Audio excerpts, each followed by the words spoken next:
अरे गोपाल बेटे, शीतल कैसे आए? ये आपकी अमानत, पूरे 3 लाख रुपए हैं जी। लेकिन इतनी जल्दी क्या थी? अभी तो बहुत दिन बाकी है। आज नहीं तो कल देना तो था ही, सोचा जब पैसे पास हैं तो दे ही दे। बस आपसे एक ही विनती है बाबूजी, इसके बारे में किसी से जिक्र मत कीजिएगा, ताकि बिरादरी में आपकी और हमारी दोनों की इज्जत बरकरार रहे। उसकी फिक्र मत करो बेटे, तुम्हारी इज्जत हमारी इज्जत है। चलता हूं।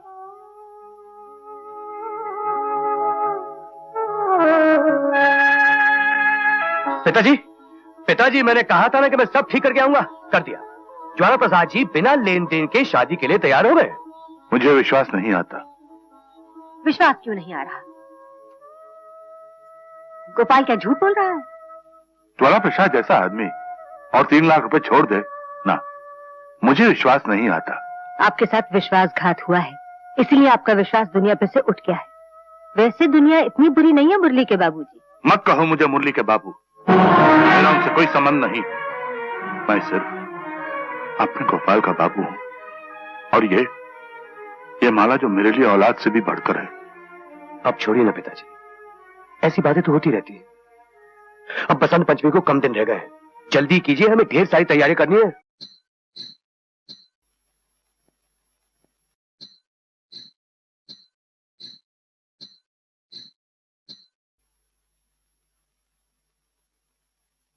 गोपाल, क्या बात है? बहुत परेशान दिख रहे हो। नहीं, ऐसी तो कोई बात नहीं है। बात है, तभी तो चेहरे पर परेशानी की झलक नजर आ रही है। देखो, तुम चाहे सारी दुनिया से अपने दर्द को छुपा सकते हो, लेकिन अपनी पत्नी से नहीं, क्योंकि पति और पत्नी के दिल एक होते हैं और वो अपने दिल से एक दूसरे के दर्द की आवाज सुन सकते हैं। तुम्हें मेरी कसम, बताओ ना क्या बात है, बताओ ना गोपाल, शायद मैं तुम्हारी कुछ मदद कर सकूं। बात दरअसल ये है माला, पुष्पा हमारी एक ही तो बहन है। कल उसकी शादी होगी, जहां तक पैसों का सवाल है वो तो मैंने इंतजाम कर लिया है, मगर ये जेवर गहने मैं ये सब लाऊं तो कहां से लाऊं? बस इतनी सी बात? अरे इसका इंतजाम मैं किए देती हूँ। इसमें चिंता करने की क्या बात है गोपाल के बाबू। द्वारका प्रसाद जी हमें गहने उधार दे देंगे और शादी के बाद हम उन्हें। आओ बेटी। बाबूजी, आपने कहा था ना कि मैं आपकी बहू नहीं, आपकी बेटी हूँ। हाँ बेटी, तू जन्म से हमारी औलाद ना सही, मगर हमारी औलाद से बढ़कर। तो फिर ये छोटी सी भेंट स्वीकार करेंगे? ये क्या है? गहने हैं पिताजी, पुष्पा के लिए। गहने? किसके गहने? पिताजी ये वही गहने हैं जो आपने मेरी शादी के समय मुझे दिए थे। नहीं बेटी, ये तेरे गहने हैं, हम इन्हें कैसे ले सकते हैं? एक बार जो दे दिया तो दे दिया, अब इनमें तेरा अधिकार है। गहने होते हैं किस लिए? आड़े वक्त में काम आने के लिए। ये गहने मैंने पहने, अपनी ससुराल आ गई, अब मेरी ननद पहनेगी और अपने ससुराल चली जाएगी। नहीं पिताजी, आप एक शब्द भी नहीं कहेंगे। आप इन गहनों को रख लीजिए, भगवान के लिए आप इन्हें रख लीजिए। आपको मेरी कसम, आपको अपनी बेटी की कसम, इन्हें रख लीजिए। वाह बेटी वाह, मेरी बेटी, तूने आज ये साबित कर दिया कि तू इस बड़े घर की सबसे छोटी बहू सही, लेकिन इंसानियत के दर्जे में तू सबसे बड़ी। तू महान है मेरी बेटी, तू महान है।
अरे रे, ठहरो बेटे, ऐसे कैसे दस्तखत कर रहे हो?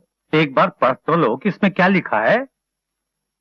चाचा जी, आपने मुझ पर इतना भरोसा करके बिना किसी लिखा पढ़ी के इतने रुपए दे दिए, तो आपने इन कागजात पर क्या लिखा होगा मैं भरोसा नहीं करूंगा? मुझे यहाँ पर पूरा भरोसा है चाचा जी। फिर भी बेटे समझ लो कि इसमें क्या लिखा है। इस दस्तावेज के मुताबिक 3,15,000 रुपए जो मैंने तुम्हें दिए हैं, उसके बदले तुम्हारे पिताजी की वसीयत के मुताबिक उनकी जायदाद के 1/4 हिस्से के जो तुम हकदार थे, आज से मैं हूं। जी चाचा जी। बेटे, मैंने अपनी जिंदगी में तुम जैसा भाई नहीं देखा जिसने अपनी बहन के लिए इतना बड़ा त्याग किया हो। वाह वाह बेटे। क्या 1,000 रुपया? अबे बुढ़ापे में सटिया गया या अकल घास चरने चली गई? मालिक, मेरी बेटी का ब्याह है, उसके लिए कर्ज मांग रहा हूँ। अरे पर मांग ही क्यों रहा है? ये कोई महाजन का ठिया है या फिर हमने भिकमंगों की बेटियों की शादी करने का ठेका ले रखा है? जाके अपना काम कर। मालिक, सारी जिंदगी आप लोगों की सेवा करते करते गुजारती, अब मेरी बेटी के हाथ पीले करने के लिए किसके दर पे हल्दी मांगने जाऊं, किसके सामने झोली फैलाऊं मालिक? अरे तू अपनी जिद से बात नहीं आ रहा और बात में असर पैदा करने के लिए आंसुओं का छिड़काव कर रहा है। मगर वो और होंगे आंसुओं से पिघलने वाले। यहाँ तो चिता की आग भी बर्फ लगती है।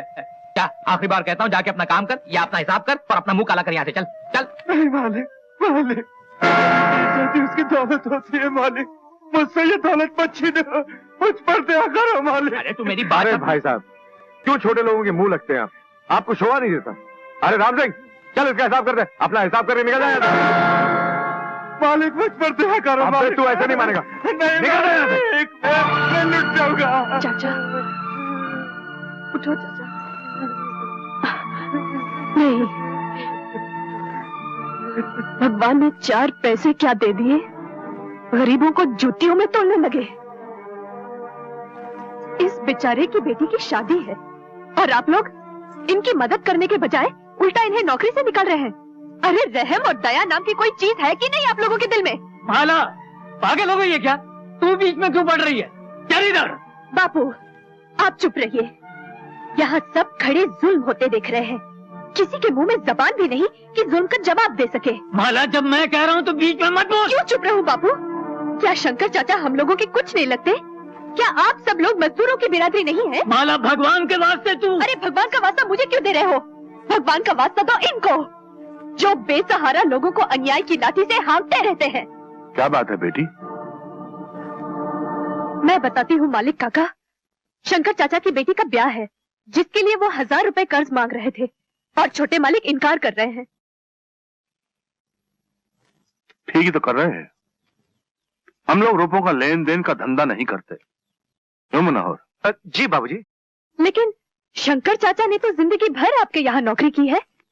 जो नौकरी जिंदगी भर की है, उसकी तनख्वाह वो जिंदगी भर पाता रहा है। मालिक काका, भगवान ने आपको इतना धन दिया है, उसके मुकाबले 1,000 रुपए की हैसियत ही क्या है? जैसे कि जब एक चिड़िया पानी से भरे घड़े में से चोंच मारकर एक बूंद पानी ले जाए, तो उस एक बूंद के निकल जाने से घड़ा खाली तो नहीं हो जाता मालिक काका? हमारे पास जो धन है वो दुनिया की बेटियों की शादी में लुटाने के लिए नहीं है। ओह, तो आपकी नजर में भी इंसान से पैसों की ज्यादा कीमत है। कोई बात नहीं मालिक काका, फिर आप एक मेहरबानी करेंगे। मेरे बापू आपके यहाँ नौकरी करते हैं, बरसों से हर महीने अपने तनख्वाह का आधा हिस्सा आपके पास कटवाकर जमा करते रहे हैं। आप उसमें से 1,000 रुपए निकालकर शंकर चाचा को दे दीजिए। ये रुपए किशनलाल ने तेरी शादी के लिए जमा किए। अगर रुपयों के कारण तेरी शादी रुक गई तो? मुझे अपनी शादी की कोई परवाह नहीं, मगर शंकर चाचा की बेटी का ब्याह नहीं रुकना चाहिए। क्यों मैं किशनलाल, तुम क्या कहते हो? बापू भी वही कहेंगे जो मैं कह रही हूँ। अगर बापू ने इनकार किया तो मैं जिंदगी भर शादी नहीं करूंगी। क्या? जी, ये मेरा अटल फैसला है। मालिक, ये बड़ी जिद्दी लड़की है, इसके सामने अगर भगवान भी हों तो उनसे भी ये अपनी बात मनवा के रहेगी। मालिक काका, आप बहुत बड़े आदमी हैं। मैं आपकी बच्ची समान हूँ, और बच्चे बड़ों के सामने जिद नहीं करेंगे तो और किसके सामने करेंगे। आज आपकी इस गरीब बेटी की जिद पूरी कर दीजिए, पूरी कर दीजिए मालिक काका। किशन लाल, मैं कहा करता था ना कि भगवान ने तेरे घर में हीरे को जन्म दिया है रे। तू बेकार में इसके ब्याह की चिंता करता है। इस हीरे को अपने घर की बहू बनाने के लिए लोग तेरी चौखट पर आकर माथा टेकेंगे इसका हाथ मांगने के लिए रे। ये जिस घर में जाएगी ना, उस घर में उजाला कर देगी। अरे ओ मुरली। जी पिताजी। शंकर को 1000 रुपए दे दे। जी। हाँ, कहा ना दे दे। जी। और शंकर। जी मालिक। ये रुपए वापस लौटाने की जरूरत नहीं। मालिक की दया। ये माला की तरफ से तुम्हारी बेटी का तोहफा है। सुन, अब तो खुश है? हाँ बाबू, मालिक काका कितने अच्छे हैं। हाँ बेटी, कितने दयालु हैं।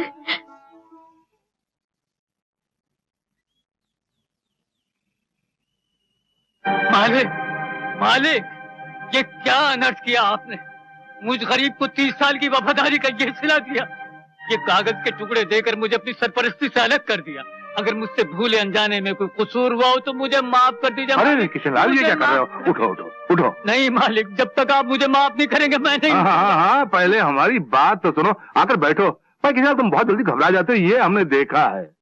अरे नहीं, यहाँ फर्श पर नहीं, यहाँ कुर्सी। नहीं मालिक, मैं इस काबिल नहीं कि अरे तुम मेरे बराबरी में बैठो, ये हमारा हुक्म है। बैठो यहाँ पर। हाँ कस्तूरी, कस्तूरी। जी मालिक। अरे जल्दी से किशन लाल जी के लिए कुछ नाश्ता और मिठाई लेकर आ। मिठाई इनके लिए? हाँ, इनके लिए। वो मीठी वाली मिठाई लाओ ना। और इधर क्या खट्टी वाली? बेवकूफ का। जल्दी लेकर आप। देखो किशन लाल, नौकरी से तुम निकाल दिए गए हो। अब ना हम तुम्हारे मालिक हैं, ना तुम हमारे नौकर। इसलिए बार बार हमें मालिक मालिक कहकर मत पुकारो। वही तो मैं आपसे पूछ रहा हूँ मालिक, ये किस जुर्म की मुझे सजा दी जा रही है? मुझे नौकरी से क्यों अलग किया जा रहा है? हमारे घर में एक सवाल उठाया गया था किशन लाल जी कि अगर नौकर को रिश्तेदार बनाया तो उसे गले लगाना पड़ेगा। इससे ऊंचे खानदान की ऊंचाई में फर्क आ जाएगा। लिहाजा हमने आपको नौकरी से अलग कर दिया। अब कोई फर्क ही नहीं रहा, क्योंकि अब हम दोनों एक बराबरी के हो गए हैं। क्यों? कैसी रही? किशन लाल जी, सबसे पहले मैं आपके सामने अपनी झोली फैलाकर भीख मांगना चाहता हूं। जी? मुझसे? हाँ किशन लाल जी, मुझे आपसे वही अनमोल हीरा चाहिए जिसके बारे में मैंने कहा था कि जिस घर में जाएगी उजाला कर देगी। मुझे अपने बेटे गोपाल के लिए आपकी बेटी माला चाहिए किशन लाल जी। जी आप क्या कह रहे हैं? हे भगवान, मैं कुछ सपना तो नहीं देख रहा? नहीं किशन लाल जी, आप कोई सपना नहीं देख रहे। मैं तो गलत सपना देखने वालों को जगा रहा हूं।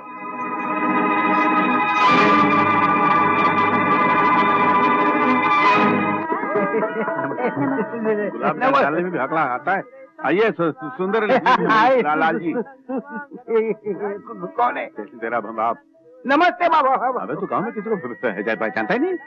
आंख में बंद करके रहता है क्या? मेरे पहचान को कोई आता ही नहीं तो मैं क्या करूं? लालधारी जी। जिंदगी में पहला पहचान वाला मिला, वो बिल्कुल लंगा। तुम्हारी पहचान का अंदर अंदर बैठा, उसका क्या? वो दोनों आंख से अंधा नहीं है, खाली एक आंख का काना है, मालूम है वो? मंगला। वो मेरी प्रेमिका है। तेरे को उसका नाम कहां से मालूम पड़ा? पहली वो मेरी मंगेतर थी। अच्छा, किधर गया? इधर इधर।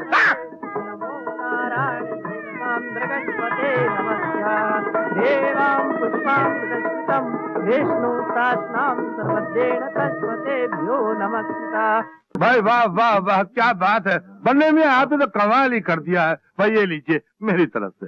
नहीं ठाकुर साहब, ले लीजिए। आज नहीं हजूर, आप लोगों की मेहरबानियों की वजह से ही तो मैं पन्ने खान बना हूँ। और फिर ये शादी किसी और की नहीं, छोटे मालिक की है। और हजूर ये बिटिया के लिए। इसकी क्या जरूरत है? आपकी बेटी जैसी है, इसके लिए आपका आशीर्वाद काफी है। नहीं मालिक, ये कोई तोहफा नहीं, गरीब का आशीर्वाद ही है। ना कहकर मेरा दिल मत तोड़िए, ले लीजिए हजूर, लीजिए। बनने मियां, शुक्रिया। आओ गले मिल लो। वाह, अल्लाह तो आपकी उम्र दराज करे। हाँ,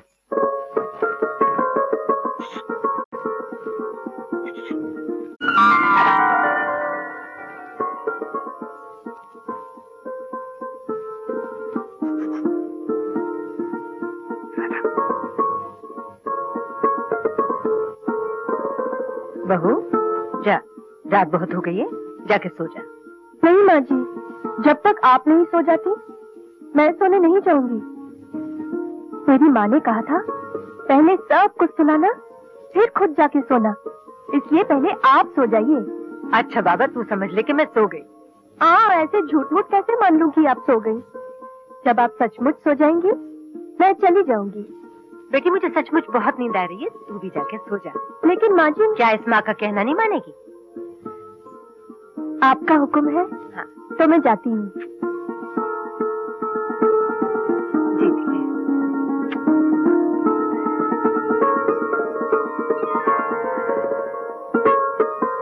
अरे छोड़! अच्छा भाभी, अरे सुन तो।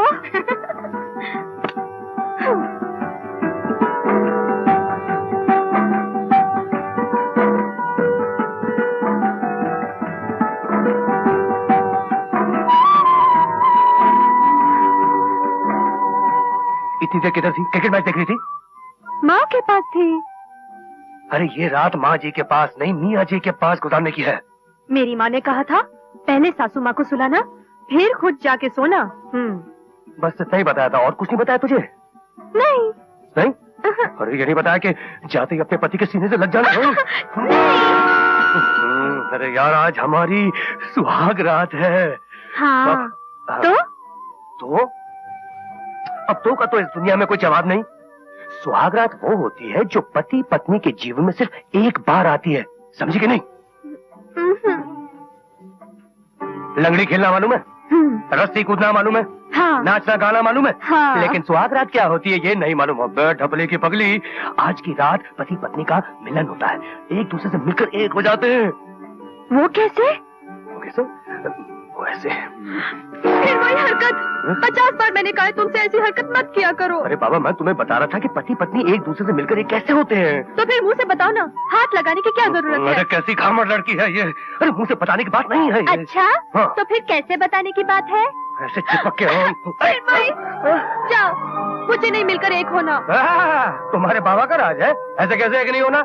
इतना पैसा खर्चा किया, ढोल ताशा बजाया, हजारों लोगों को खाना खिलाया, सिर्फ एक होने के लिए, और तुम इनकार कर रही हो? वाह जी वाह, कोई जबरदस्ती है क्या? हाँ हाँ, जबरदस्ती है, बिल्कुल क्यों? जबरदस्ती है। वो इसलिए कि मैं तुम्हारा पति हूँ। तो कर लो जबरदस्ती, मैं भी जोर जोर से चिल्लाऊंगी, सारा घर यहाँ इकट्ठा कर लूंगी। हाँ। चिल्लाओ, जोर जोर से चिल्लाओ, जोर जोर से चिल्लाओ, क्योंकि यहाँ कोई नहीं आने वाला तुम्हारी मदद के लिए, क्योंकि आज की रात तुम्हारी आवाज सुनकर कोई नहीं आएगा, क्योंकि आज हमारी रात है। देखो मैं सचमुच चिल्ला दूंगी। देखो मैं कह देती हूँ। चुप चुप करती है, चुप। मैं तो मजाक कर रहा था। अच्छा जा, छोड़ दिया, जा सो जा, लगो कभी नहीं आऊंगा तेरे पास। कटी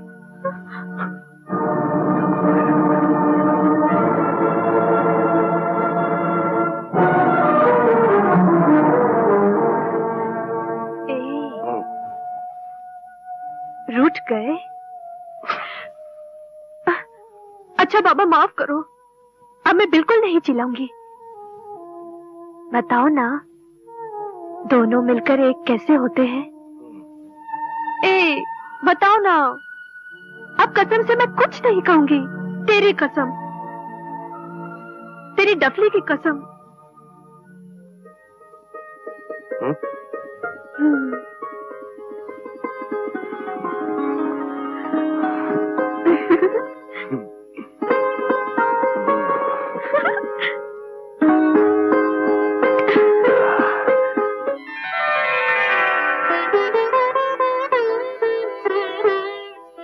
नमस्ते जेठ जी। चाय। पीती रहो। नमस्ते बड़ी जीजी। राहुल बेटे, ओ राहुल बेटे अभी तक उठे नहीं? चलो जल्दी से मुंह हाथ धो लो, रसोई में तुम्हारे लिए दूध रखा है। चलो उठो।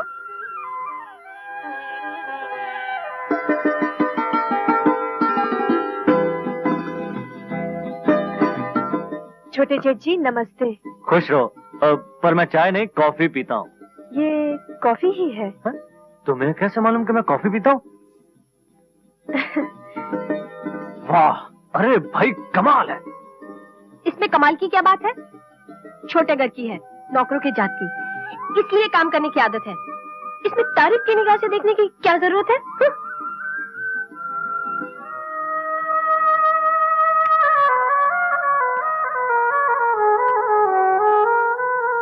माँ जी उठिए। क्या मतलब? आप उठिए और अपने कमरे में जाइए, ये सब मैं कर लूंगी। दीजिए। अरे रे, रसोई में काम करने का जिम्मा मेरा है, ये सब मुझे करने दे, तू जा। आज से तो ये मेरा जिम्मा है। चलिए जाइए यहाँ से। उठिए ना माँ जी। अरे तू मुझ पर हुक्म चलाती है? नहीं नहीं, हुक्म नहीं, मैं तो विनती कर रही हूँ आपसे। देखिए ना, आप ठहरी घर की सबसे बड़ी, आपको तो पलंग पर बैठकर सब पर हुक्म चलाना चाहिए, और मैं ठहरी घर की सबसे छोटी बहू। मेरा कर्तव्य है कि मैं सबकी सेवा करूं, है ना? अब चलिए आप उठिए, उठिए उठिए उठिए। माला, चलिए ना। अरे अच्छी बहू ब्याह कर लाया है गोपाल। घर में आते के साथ ही छोटे बड़े सब पर थानेदार की तरह हुक्म चलाने लगी। कोई बात है?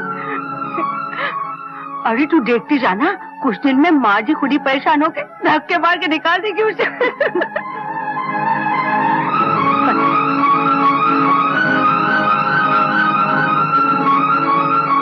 कमाल है, अजीब लड़की है। ऐसी लड़की तो पहले कभी नहीं देखी।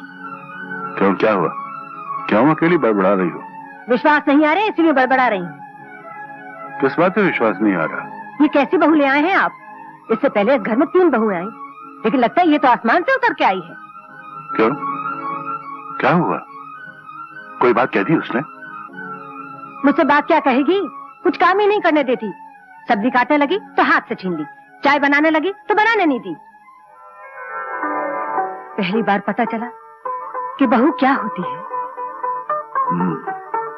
अच्छा, जरा हम भी सुने, बहू क्या होती है? बहू अगर चाहे तो घर को स्वर्ग बना सकती है, और चाहे तो नर्क।